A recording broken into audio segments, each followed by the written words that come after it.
بزرگان محترم، عزیز ساتھیوں،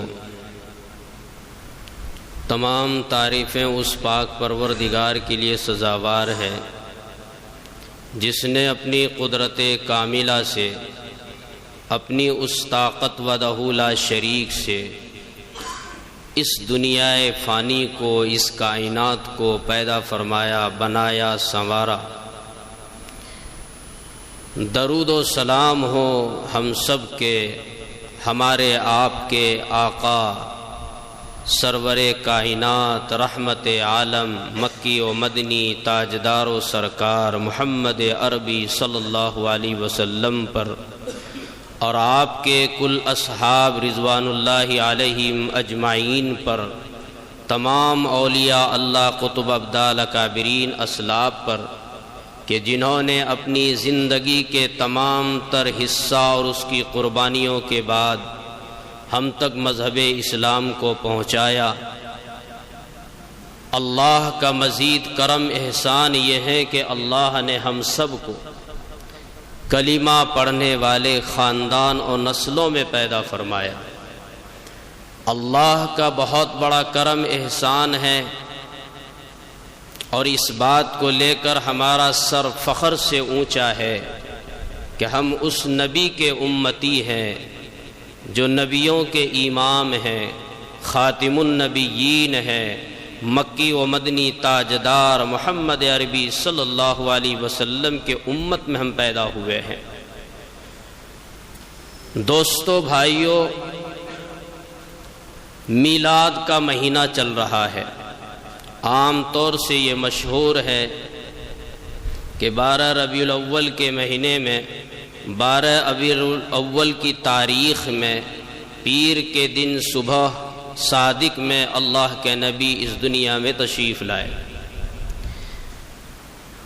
عام تاریخ کی کتابوں میں یہ تمام چیزیں محفوظ ہے، اور چیدہ چیدہ آپ کے معجزات، آپ کے تعلق سے جو نمایاں ہے، بڑے بڑے علماء مفسرین ان واقعات کو ہم سامعین کے، ہم امت کے درمیان دہراتے ہیں۔ اللہ کے نبی اس دنیا میں تشریف لائے تو اللہ کے نبی صلی اللہ علیہ وسلم نے فرمایا کہ میں اپنے دادا حضرت ابراہیم علیہ السلام کی دعا ہوں۔ دوستو، بھائیو، ایک اصول ہے، جب ہم ڈاکٹر کے یہاں جاتے ہیں تو ہماری کسی مرض پر جب دوائی تخصیص ہوتی ہے کہ یہ دوائی تمہیں پینی ہے، اور وہ جب ہم باٹل لیتے ہیں تو ہر وہ باٹل کے اوپر یہ لکھا ہوا آتا ہے کہ اس کو ہلا کر کے پینا، تاکہ اس کا اثر آپ کے جسم پر مکمل طور پر ظاہر ہو۔ یہی وجہ ہے کہ اللہ تعالی اپنے مقربین کو جب اپنا کچھ دینا چاہتے ہیں تو ان کو بھی کچھ ہلاتے ہیں، کچھ آزماتے ہیں۔ اذ ابتلی ابراہیم ربہ بکلمات فاتمہن، ابراہیم علیہ السلام کو اللہ نے چند کلمات سے آزمایا۔ ابراہیم علیہ السلام کو یہ حکم دیا کہ میرے خلیل، میرے گھر کی تعمیر کرو۔ تعمیر تو پہلے بھی تھی، بہت زمانے عرصہ دراز تک وہ تعمیر منہدم ہو گئی تھی۔ ابراہیم علیہ السلام کو اللہ نے حکم دیا کہ میرے گھر کی اثر نو تعمیر کیجئے،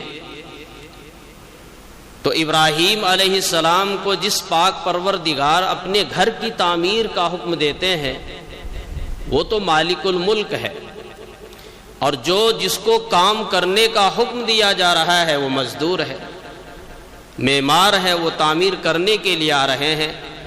دنیا کا دستور یہی ہے کہ جب ہمیں کوئی بڑے آدمی کام کو کہتے ہیں کہ میرا یہ کام کر دینا ہے، تو ہم مزدور کے ذہن میں یہ آتا ہے کہ یہ مجھے مزدوری کیا دیں گے، تو مزدوری طے کرتے ہیں۔ لیکن کوئی ایسا وقت کا بادشاہ ہمیں بلا لے کہ میرے دربار میں کچھ کام کر کے مجھے دینا ہے، تو وہ بادشاہ وقت کی بات کچھ اور ہوتی ہے، ان کے یہاں مزدوری طے کی جائے یہ شان کے خلاف ہے، اس لیے کہ بادشاہ ہے، اس کے دل میں کیا آ جائے اور کیا وہ نواز دے، یہ بادشاہ وقت کی بات ہے۔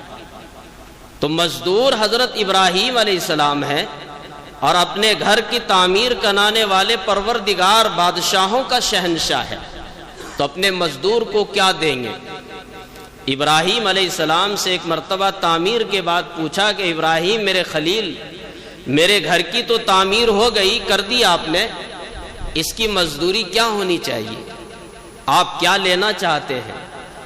مزدور بھی ویسے تھے، اللہ نے خلیل کا لقب دیا اپنے ابراہیم کو۔ ابراہیم علیہ السلام دنیا کے کسی عام مزدور کی طرح تھوڑی تھے، وہ وقت کے خلیل تھے ابراہیم۔ پاک پروردگار نے اپنے خلیل سے پوچھا کہ میرے خلیل، میرے گھر کی تعمیر کر دی، مزدوری کیا ہونی چاہیے؟ ابراہیم علیہ السلام اپنے پاک پروردگار سے بادشاہوں اور شہنشاہوں کے شہنشاہ کو اپنے مزدوری طے کراتے ہیں کہ اے میرے پروردگار، تیرے گھر کی تعمیر کا مزدوری مجھے یہ چاہیے کہ نہ مجھے دنیا کے مال و منال چاہیے، نہ مجھے دنیا کی دولت چاہیے، نہ مجھے دنیا کا کمال چاہیے، بس اے پروردگار میری دل کی تمنا یہ ہے کہ وہ آنے والا دن کہ جو صدیوں سے انتظار میں لوگ ہیں، نہ مجھے دنیا کے مال و منال کی ضرورت ہے، نہ مجھے دنیا کے کمال کی ضرورت ہے، پروردگار مجھے اس گھر کی تعمیر کے بدلے میں آمنہ کا لال دے دیجیے۔ تو پروردگار سے حضرت ابراہیم نے اپنے مزدوری میں حضرت آمنہ کے لال کو مانگا ہے۔ ظاہر سی بات ہے کہ محنت کے بعد کچھ ملتا نہیں ہے، محنت کے بعد ہی سب کچھ ملتا ہے، بغیر محنت کے کچھ نہیں۔ اس دنیا میں لال آمنہ کے تشریف لائے تو ان سے پہلے اپنے خاندانوں کو اللہ نے آزمایا، اور کئی خاندانوں کو اللہ نے امتحان سے گزارا۔ ان میں سے ایک شخص ہے جس کا نام شائبہ ہے۔ سنا ہوگا کہ ہاشم کا بیٹے کا نام شائبہ ہے اور ہاشم کے دوسرے بھائی کا نام مطلب ہے۔ یہ شائبہ بیچ میں کون ہے؟ یہ ہاشم کے وہ پہلی اولاد ہے کہ جب ان کے گھر میں اولاد پیدا ہوئی بیٹا، تو جس دن پیدا ہوا اسی دن لوگوں نے دیکھا کہ اس اولاد کے سر پر چند بال سفید ہے۔ عام طور سے ہوتا یہی ہے کہ جب عمر ہوتی ہے اور جب بڑھاپے کی کچھ نشانیاں دکھتی ہیں تو انسان کے سر کے، داڑھی کے بال سفید ہونے لگتے ہیں، لیکن وہ ایک ایسا بچہ تھا جس دن پیدا ہوا لوگوں نے دیکھا کہ سر کے کچھ بال سفید ہے، اور عربی زبان میں بڑھاپے لوگوں کو شائبہ کہتے ہیں، تو اس کے سر پہ جو چند بال سفید تھے، اس بنیاد پر ان کو وہیں سے لقب شائبہ کا ملا۔ پیدا ہوتے ہی باپ کا انتقال ہو گیا، بچہ یتیم ہے۔ ماں کا نام کسی نے آسمہ، کسی نے سلمہ کہا ہے، سیرت کی کتابوں میں سلمہ نام ہے۔ اب وہ بیچاری یتیم مولاد بیٹے کو لے کر کیسی پرورش کرے؟ پھر اپنے مائکے کو چلی گئی، ماں باپ کے یہاں چلی گئی، چلو ہمارے ماں باپ ابھی باحیات ہے، میری بچے کی اچھی پرورش دیکھ بھال ہو جائے گی۔ مدینے چلی گئی، پرورش ہوتی رہی۔ مکے سے ایک بہت بڑا رئیس انسان مدینے کو کسی کام سے گیا ہوا تھا۔ مدینے کے گلی میں دیکھا کہ بہت سارے بچے کھیل رہے ہیں اور ہر کوئی اپنا تیر آزمائی کر رہا ہے۔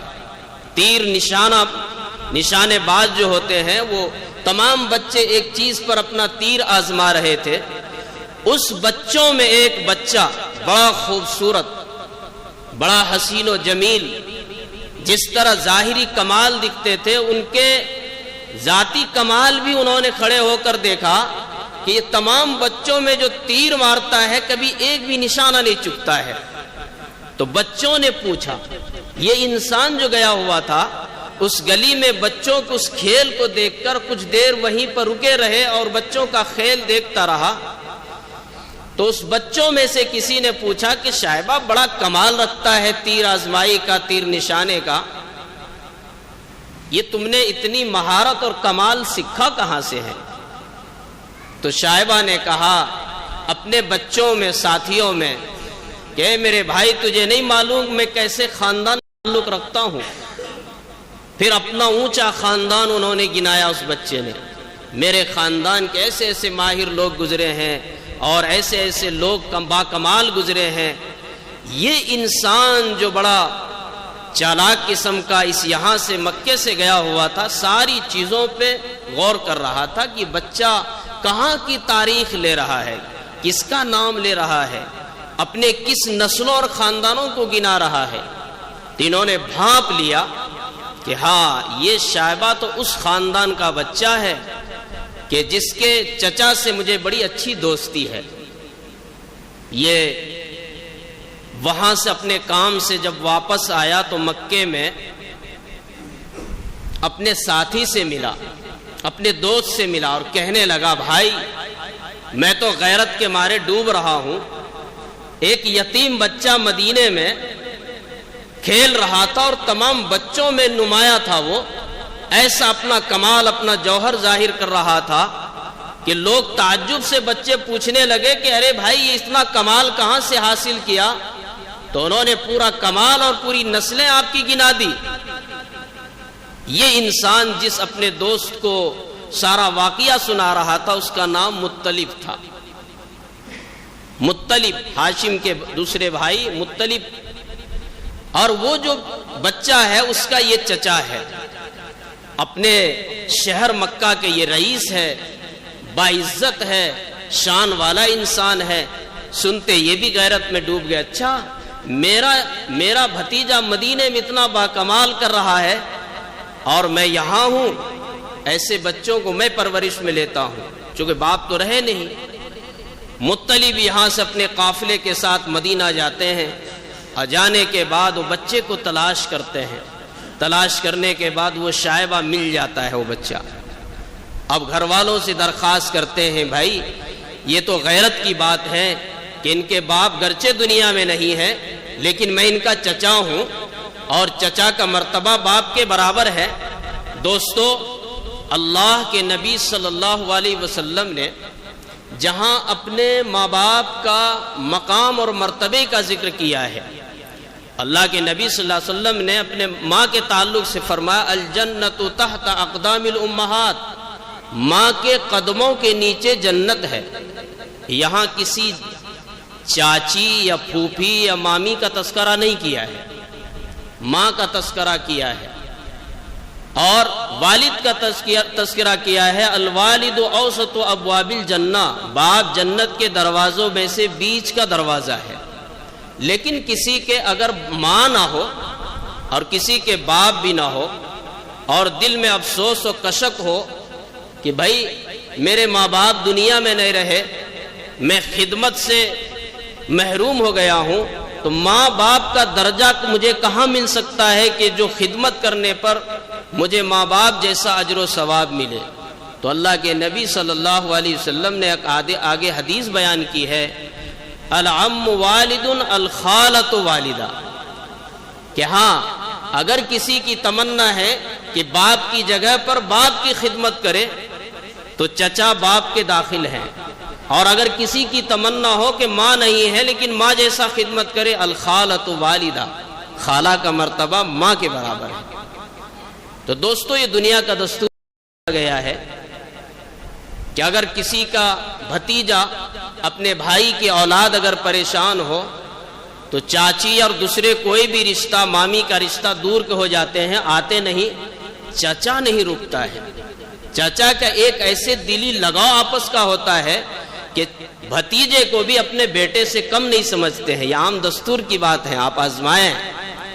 اسی طرح ماموں اور نانا کے خاندان میں اگر کوئی کسی کی بہن دنیا میں نہ رہے تو مامی آئے یا نہ آئے، لیکن اگر کوئی کسی کا خالہ ہے تو وہ اپنی جان لٹا دیتی ہے۔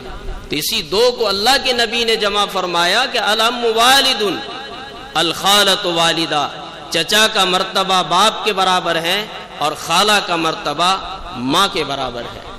دوستو بھائیو، یہ چچا ہے، غیرت آ گئی کہ میرے بھائی نہیں ہے تو کیا، میں ان کا چچا ہوں۔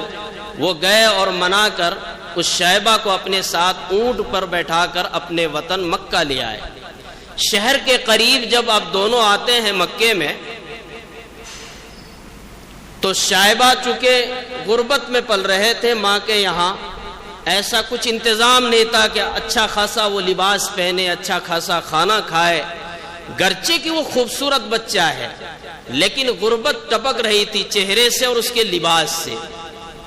اور یہ عرب کی غیرت کی بات تھی کہ جو باعزت و باشان انسان ہوتے تھے وہ اسی طریقے سے اپنے سامنے والوں کو چاہتے تھے۔ اب مطلب اس زمانے میں پلے ہوئے بادشاہ اپنے بھتیجے کو پیچھے بیٹھا لیا، سامنے مطلب ہے، اونٹ پر آ رہے ہیں، شہر کے قریب جب گھسے تو لوگوں نے گھیر لیا، مطلب کہاں سے آ رہے ہیں؟ کہ مدینے سے۔ یہ پیچھے کون ہے؟ یہ چھوٹا سا بچہ جو میلا کچیلا بھی ہے، چہرے سے غربت ٹپک رہی ہے کہ جیسے بہت دن سے صحیح اور اچھا کھانا نہ ملا ہو۔ تو چونکہ اس قسم کے جب بچہ یا جوان کوئی اپنے وقت کا بادشاہ اور رئیس اپنے سوار پر بیٹھاتے یا بازو رکھتے تو عرب کا دستور تھا، عرب والے جان جاتے یہ کوئی غلام ہوگا، خرید کر لا رہا ہوگا۔ تو بلا کسی پوچھے قوم نے کہنے لگا مطلب یہ کوئی آپ کا بچہ کوئی غلام لگتا ہے۔ تو مطلب نے سب کو اس بات کو چھپانے کے لیے کہہ دیا کہ ہاں یہ میرا غلام ہے، لیکن تھا تو بھتیجا۔ یہ عرب کے ایک غیرت کی دستور کی بات تھی کہ انہوں نے اس وقت چھپایا، پھر گھر لے گئے، کھانا پینا کھلایا، نہلایا دھلایا، اچھا لباس رئیسانہ پہنایا، اور پھر باہر لائے اور کہنے لگے بھائی اس وقت کے ان کے لباس کی وجہ سے میں نے تم لوگوں سے کہہ دیا کہ یہ میرا غلام ہے، لیکن غلام نے یہ میرا تو بھتیجا ہے۔ دوستو، عبد المطلب یہی وہ عبد المطلب ہے جو نبی پاک صلی اللہ علیہ وسلم کا دادا ہے، جس کا نام شیبہ پڑا تھا۔ چونکہ غلام کی کہنے کی وجہ سے عبد المطلب، مطلب کا غلام، اس وقت یہ غلام کہہ دیا تھا، اس لیے عبد المطلب سے یہ مشہور ہو گئے، ورنہ یہی شیبہ عبد المطلب جو ہے جو نبی پاک صلی اللہ علیہ وسلم کے دادا محترم ہے۔ ایک زمانہ آیا عبد المطلب کی وہ شان مکے میں کہ آپ والی مکہ بنے، والی کعبۃ اللہ بنے، آپ متولی بنے، اور بہت سارے واقعات ہوئے۔ عبد المطلب کی اولاد ہوئی، 10 اولادوں میں سے ان میں سے ایک اولاد حضرت عبداللہ جو نبی پاک صلی اللہ علیہ وسلم کے والد محترم ہیں۔ تمام بھائیوں میں حضرت عبداللہ کی شان بھی بڑی نرالی تھی۔ جب آپ کی شادی ہوئی حضرت آمنہ سے، اور جب دلہن بن کر حضرت آمنہ مکے کو آئی سسرال، تو کچھ ہی دنوں کے بعد، کچھ مہینوں کے بعد حضرت عبداللہ کو مدینے کی طرف جانا پڑا۔ سب قافلہ والے جا رہے تھے، عبداللہ بھی گئے۔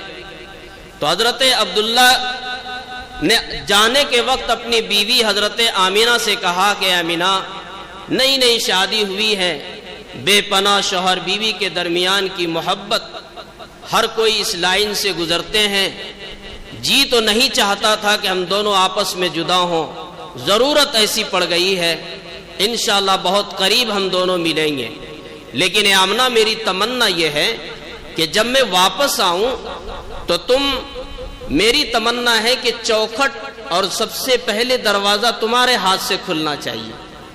یہ کہنا تھا آمنہ کے دل میں، عبداللہ کی بات گھر کر گئی۔ عبداللہ چلے گئے مدینہ پورے قافلے والوں کے ساتھ، اور وہاں سے وہ واپس آ رہے تھے، راستے میں بیمار ہو گئے۔ مدینے میں ننیحال پڑتا تھا، کہنے لگے چلو یہاں رک جاتے ہیں، جب طبیعت افاقہ ہوگی تو یہاں سے سفر کریں گے۔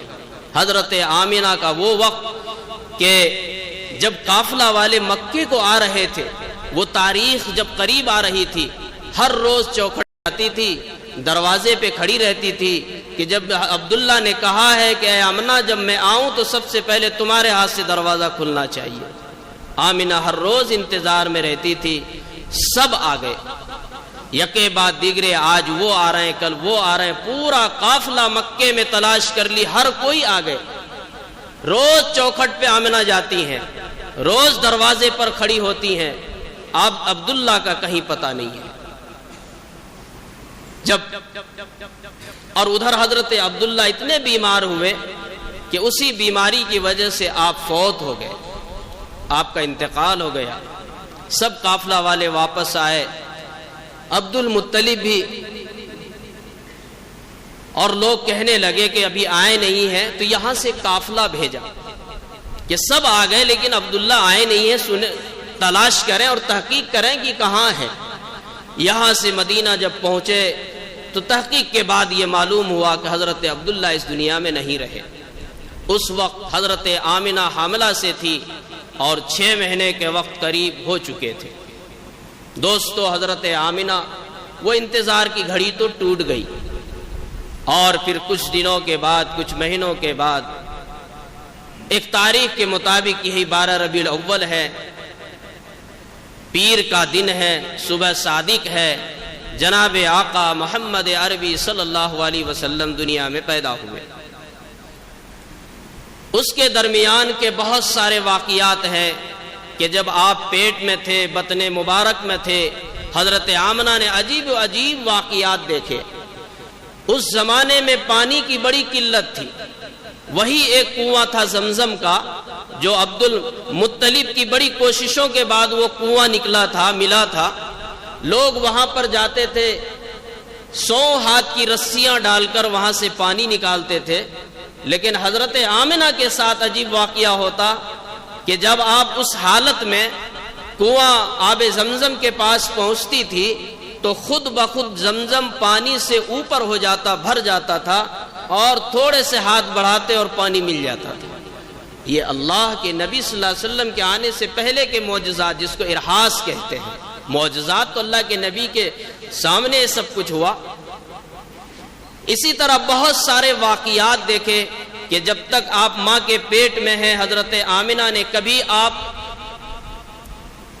دھوپ نہیں دیکھی، یعنی جہاں بھی جاتی تھی آپ کے سر پر ایک سایہ کیا ہوتا تھا، دھوپ نہیں لگتی تھی۔ اور جس دن پیدا ہوئے اس دن بھی بہت سارے واقعات حضرت آمنہ نے دیکھا۔ بہرحال عرب کا دستور یہ تھا کہ جب بچہ پیدا ہوتا تھا تو کچھ ہی روز ماں اپنی پاس رکھتی تھی اور پھر اپنے گاؤں والے کے پاس وہ بھیج دیتے کہ تربیت اچھی ہو، زبان اچھی ہو۔ حضرت حلیمہ، وہ طائف کے قریب ایک خاندان آباد جو بنو سعد کہتے ہیں، وہاں کی حضرت حلیمہ ہے، وہ اپنے تمام دوستوں اور قافلہ والوں کے ساتھ ہر سال مکے آتی تھی، اور کوئی بچہ اگر مل جاتا تو اس کو پرورش کے لیے لے جاتی تھی۔ اسی نیت سے وہ آئے، بہت سارے اور بھی لوگ آئے۔ حلیمہ کے اونٹنی اور ایک کمزور قسم کی جو گدھی ہے وہ بہت لاغر قسم کی تھی۔ حضرت حلیمہ بڑی مشکل سے ان کو مکے تک لے آئی۔ یہاں جب لوگوں نے تلاش کیا، جس گھر میں جو بچہ تھا وہ بچے سب نے واپس لیا اور جانے کو تیار ہو گئے۔ حلیمہ کو کوئی بچہ نہیں ملا۔ لاسٹ میں ایک بچہ ایک گھر میں دیکھا کہ ایک بچہ تو ہے لیکن باپ نہیں ہے، اور ہر مزدور کو یہ تمنا ہوتی ہے کہ جب ہم کسی کی خدمت کریں، مزدوری کریں، تو اس کی مزدوری ہمیں ملنا کیا چاہیے۔ حلیمہ بھی اسی تمنا میں ہو گئی۔ حضرت حلیمہ نے دیکھا کہ بچے تو سارے سب کچھ پہلے آ کر لے گئے اور ہم آنے میں ہم نے دیر کر دی ہے، اب کوئی بچہ تو مکے میں ہے نہیں، چلو یتیم ہی صحیح اٹھا لیتے ہیں۔ حضرت حلیمہ جب گھر جاتی ہیں تو ایک مخمل کے کپڑے کے نیچے وہ بچہ آرام کر رہا ہے۔ ہائے ہے، ہمارے کائنات کے آقا آرام کر رہے ہیں۔ حضرت حلیمہ گئی اور اس مخمل کی چادر کو اٹھاتی ہیں۔ دل میں یہ ہے کہ بچے کو لینے تو ضرور آئی ہوں لیکن یتیم ہے، لیکن اور بچہ ہے کہاں؟ مخمل کے کپڑے جیسے حلیمہ ہٹاتی ہیں کہ نیچے سے آقائے نامدار اپنی مسکراتے ہیں. ایسی مسکراہٹ، ایسی مسکراہٹ، حلیمہ ایک مسکراہٹ میں محبت میں گرفتار ہو گئی. حلیمہ کہنے لگی چھوڑو مجھے کسی بچوں کی ضرورت نہیں ہے، مجھے کچھ نہ ملے صحیح، میں جب جب یہ اپنے گود میں بچے کو دیکھوں گی اس کی مسکراہٹ سے میں جی جاؤں گی. اس قدر مسکراہٹ، اس طرح خوبصورت. حلیمہ مسکراتی رہی، سوچتی رہی کہ بچے کو لے جاؤں گی. آمنہ باہر آتی ہیں کہ حلیمہ کیا نیت، کیا ارادہ ہے اور کس لیے کھڑی ہے؟ حلیمہ کچھ نہیں بول پا رہی ہیں. آخر میں کہتی ہیں آمنہ کیا بولوں، نیت تو کچھ اور تھی، لیکن کپڑا ہٹانے کے بعد جب تیرے بچے کی اس مسکراہٹ کو دیکھی ہوں، اب مجھے رہا نہیں جاتا کہ میں بچے کے بغیر کیسے جاؤں. اتنا خوبصورت بچہ. حلیمہ کہتی ہیں کہ میں زمانے سے بچوں کی خدمت کی ہے، کئی بچوں کو اپنے سینے سے ہم نے دودھ پلایا ہے، کتنے بچوں کو ہم نے دیکھا، گاؤں گاؤں کریے کریے ہم نے چھان لی ہے، آج تک ایسا خوبصورت بچہ ہم نے زندگی میں نہیں دیکھا. حلیمہ کی بات کو سن کر آمنہ مسکراتی ہیں اور کہتے ہیں حضرت آمنہ اے حلیمہ تمہارا چلنا پھرنا تو گاؤں گاؤں ہوتا ہے، میں شہروں کی رہنے والی خاتون ہوں، آج تک اپنے شہروں میں اپنی زندگی میں کبھی اس طرح کا خوبصورت بچہ میں نے بھی نہیں دیکھا. یہ بات چل رہی تھی. عبد المطلب آ جاتے ہیں، دادا میاں آتے ہیں اور کہتے ہیں آمنہ یہ کیسی باتیں چل رہی ہیں؟ تو آمنہ کہتی ہیں کہ دیکھیے ابا جان، یہ حلیمہ کہتی ہیں کہ میں گاؤں گاؤں کا چکر لگائی، آج تک اس طرح خوبصورت بچہ ہم نے نہیں دیکھا. تو میں بھی تو حیران ہوں، میں شہروں میں رہنے والی خاتون، آج تک شہروں میں اتنا خوبصورت بچہ ہم نے بھی نہیں دیکھا. عبد المطلب خاموش ہو جاتے ہیں دونوں کی بات سن کر، اور پھر کہتے ہیں حضرت آمنہ اے حضرت حلیمہ کیا باتیں کرتی ہے، میں عبد المطلب ہوں، میں مکے یہ شہروں اور گاؤں کا نہیں ملکوں کا ہم نے سفر کیا ہے، کہاں نہیں گیا میں، ملکوں میں ہماری تجارت ہے، ہر دفعہ ہمارے الگ الگ ملکوں کا سفر رہتا ہے، آج تک ہم نے اپنا اس جیسے خوبصورت بچہ نہیں دیکھا. دوستو جبرائیل وہاں آتے تو جبرائیل بھی اپنی زبان حال بیان کرتے کہ اے حضرت آمنہ، اے حضرت حلیمہ، اے حضرت عبد المطلب، آپ کا حال تو یہ ہے کہ کسی نے اپنے گاؤں میں نہیں دیکھا، کسی نے اپنے شہروں میں نہیں دیکھا، کوئی ملکوں میں سفر کرنے والوں نے نہیں دیکھا.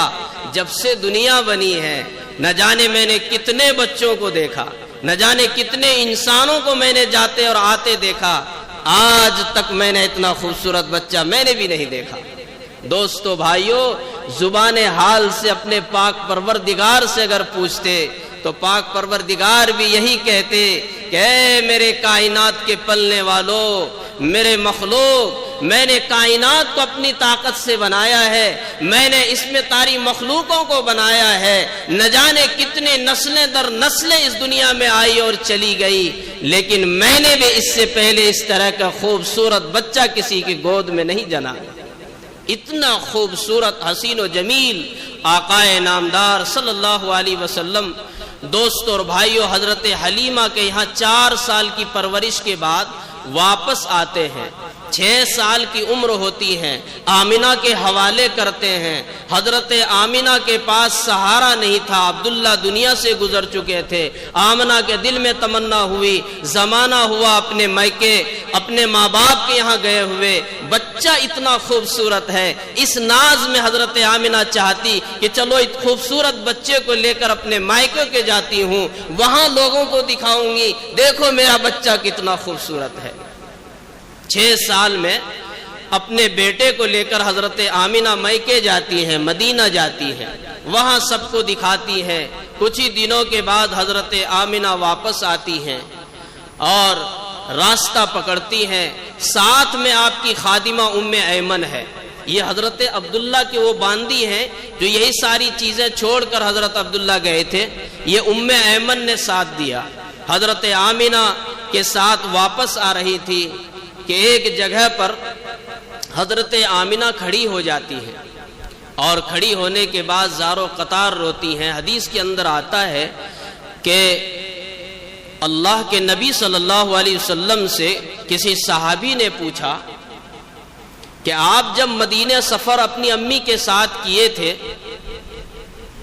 تو آپ کی امی جان ایک جگہ کھڑے ہو کر جو کچھ کہہ رہی تھی وہ کون سا مقام تھا؟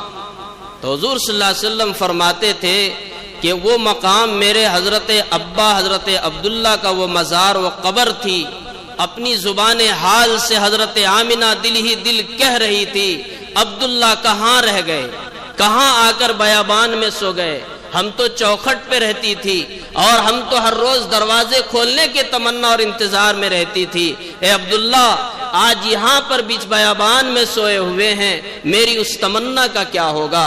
اور پھر یہ سب کچھ کہہ کر حضرت آمنہ رو رہی تھی۔ حضور فرماتے ہیں کہ مجھے اتنا سا اپنے امی کا چہرہ یاد ہے کہ اس قبر پر کھڑے ہو کر وہ زارو قطار رو رہی تھی، اور میں اس امی کے بچوں کا یہی کیفیت ہوتی ہے، بچے کے اس وقت کی اتنی کیفیت ہوتی ہے کہ گھر میں کسی ماں کو روتے دیکھے، چاہے واقعہ سمجھ میں آئے نہ آئے، وہ رو جاتے ہیں۔ آمنہ حضرت امی کو روتے ہوئے دیکھ کر حضور فرماتے ہیں کہ میں بھی رو رہا تھا، مجھے تو یہ سمجھ میں نہیں آ رہا تھا کہ میری ماں کیا بیان کر رہی ہے، لیکن میری امی جان جو رو رہی تھی اس رونے اور زاروں کی وجہ سے میں بھی روتا تھا۔ دوستو اور بھائیوں، کچھ دور آتے ہیں اور یہ ساری تمنا حضرت آمنہ بیان کرنے کے بعد کتاب میں لکھا ہے طبیعت بگڑ جاتی ہے۔ حضرت آمنہ ایک جگہ پر رکتی ہیں اور وہاں طبیعت بگڑنے کی وجہ سے آپ کا مختصر یہ ہے کہ امی جان کا بھی راستے میں انتقال ہو جاتا ہے۔ اب کون ہے وہاں؟ ام ایمن نے ہیلپ کیا، ساتھ دیا۔ پھر وہاں حضرت آمنہ کی تدفین ہوئی اور صرف 2 انسان، ام ایمن ہے اور آقا نامدار جو اس وقت کا بچہ ہے، وہ دونوں اٹھنی پر سوار ہو کر اب مکے کو آ رہے ہیں۔ ہاتھ پکڑ کر ام ایمن لا رہی ہے، اونٹنی کو سوار رہی ہے کہ بچے کو بیٹھائیں گے۔ وہ اونٹنی کی توجہ تھی، اتنے میں دیکھا حضرت ام ایمن نے کہ بچہ کہاں غائب ہو گیا، بچہ میرے ساتھ ہے، آمنہ کا انتقال ہو گیا، بچہ بھی نہیں ہے۔ تو بھاگے بھاگے جب واپس جا کر دیکھتی ہیں تو وہی حضرت آمنہ ماں کی قبر پر قبر کو لپٹ کر حضور اس قدر رو رہے تھے آمنہ کی یاد میں کہ حضور، حضرت ام ایمن بیان کرتی ہیں کہ بھلا کیوں نہ ہو اپنی ماں کے اس چھوڑ جانے پر حضور بیزار و قطار رو رہے تھے کہ اب میں کہاں جاؤں پروردگار، باپ نہیں، ماں نہیں ہے۔ تو حضور صلی اللہ علیہ وسلم کو حضرت ام ایمن لے کر مکے واپس آتی ہیں اور یہاں آ کر مطلب ہر روز انتظار میں کہ میرے بہو گئی ہوئی ہے، میرا پوتا گیا ہوا ہے، کب واپس آئے کہ میں اس کو دیکھوں۔ دیکھے بغیر کسی کو قرار بھی نہیں آتا تھا۔ ایک دن دیکھا کہ بہت دور سے خاتون آ رہی ہے، دل میں خوشی ہوئی کہ ہاں آج ہماری بہو حضرت آمنہ ہمارے پوتے کو لے کر آ رہی ہے۔ قریب آ کر دیکھا تو حضرت آمنہ نہیں، صرف حضرت ام ایمن اور جناب آقا محمد عربی صلی اللہ علیہ وسلم کو لے کر آ رہے ہیں۔ دوستو بھائیو، عرض کرنے کا میرا مقصد کچھ اور بھی تھا، یہ تو ایک تمہید تھی، آج کے حالات کچھ اور ہیں۔ عید میلاد النبی کے عنوان پر میرا عنوان کچھ اور تھا، لیکن بات یہیں آ کر میرا وقت ختم ہو گیا۔ انشاءاللہ موقع ملا تو اس کے آگے کی اس کی تفصیل کہ عید میلاد النبی منانے سے یا اس کے نہ منانے سے کیا فائدہ اور کیا نقصان ہے، صحابہ کی تاریخ اس تعلق سے کیا ہے، انشاءاللہ آئندہ بیان کریں گے۔ اللہ ہم سب کو اپنے آقا مکی و مدنی تاجدار کے سچے پکے عاشق بنائے۔ ہم سال میں ایک دن کے عید میلاد النبی کے عاشق نہ بنے۔ اللہ کے نبی نے اس دنیا میں ہمارے لیے جو کچھ چھوڑ کر گئے ہیں، صحابہ کے ہر دن کا عید تھا، ہر دن صحابہ اللہ کے نبی کے تعلق سے عید مناتے تھے۔ کیا ہر دن نہیں، ہر لمحہ صحابہ جہاں بھی ملتے تھے حضور کی سیرت، جہاں بھی ایک جگہ جمع ہو جاتے تھے حضور کے اخلاق، جہاں بھی ایک جگہ جمع ہو جاتے تھے حضور کے تعلیمات، ہر روز اللہ کے نبی کو یاد کرتے تھے۔ ہمارے جیسے کچے ایمان والے نہیں تھے کہ 12 ربیع الاول کا انتظار ہوتا تھا اور ڈھول تماشے لیتے تھے، بازاروں میں دوسروں کو تکلیف دیتے تھے، خوب ناچتے گاتے تھے، گھر کو واپس آ جاتے تھے، میرا سیرت کا حق ادا ہو گیا۔ صحابہ کے دستور ایسا نہیں تھا۔ صحابہ ہر روز ان کی تعلیمات پر غور کرتے تھے اور جو نئی بات ملتی تھی اس پر ان کو عید لگتی تھی۔ دوستو اور بھائیو، آئندہ اس پر کچھ بات کرنے کی کوشش کروں گا۔ اللہ ہم تمام کو سننے کہنے سے زیادہ عمل کرنے کی توفیق عطا فرمائے۔ وآخر دعوانا الحمدللہ۔